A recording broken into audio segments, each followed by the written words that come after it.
দীর্ঘ 17 বছর পরে আপনারা ভোট কেন্দ্রে যাবেন, ভোট দিতে যাবেন। আপনারা এতদিন ভোট দিতে পারেননি। ভোট আপনার সাংবিধানিক অধিকার, সেই অধিকার কেড়ে রাখা হয়েছিল। বিএনপি ক্ষমতায় গেলে প্রত্যেক পরিবারের মহিলাদের জন্য একটি করে ফ্যামিলি কার্ড ইস্যু করা হবে এবং ফ্যামিলি কার্ডের একটা রং হবে এরকম, এই পিঙ্ক কালার।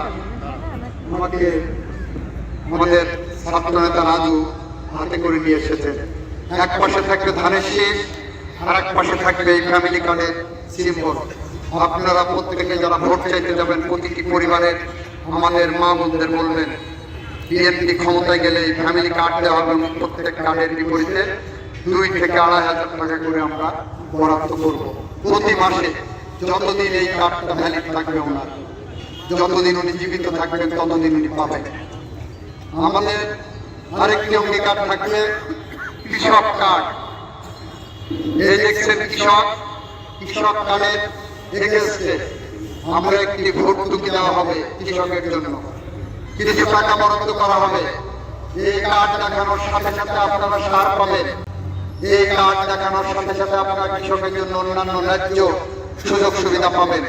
এরকম একটি বাংলাদেশের স্বপ্নের পথ ধরে আমরা হেঁটে চলেছি। আপনারা ভোট চাইতে গেলে এরকম একটি কার্ড সাথে নিয়ে যাবেন। আমরা যত সময় আপনাদেরকে পৌঁছে দেবো। বন্ধুরা, আমরা আরেকটি কথা বলি, আপনারা অতন্ত্র প্রহরীর মতো জেগে থাকবেন। বাংলাদেশের স্বাধীনতা সার্বভৌমত্ব রক্ষা করার দায়িত্ব আপনাদের। বাংলাদেশের মানুষের ভোটাধিকার নিশ্চিত করার দায়িত্ব আপনাদের। দীর্ঘ 17 বছর পরে আপনারা ভোট কেন্দ্রে যাবেন, ভোট দিতে যাবেন। আপনারা এতদিন ভোট দিতে পারেননি। ভোট আপনার সাংবিধানিক অধিকার, সেই অধিকার কেড়ে রাখা হয়েছিল।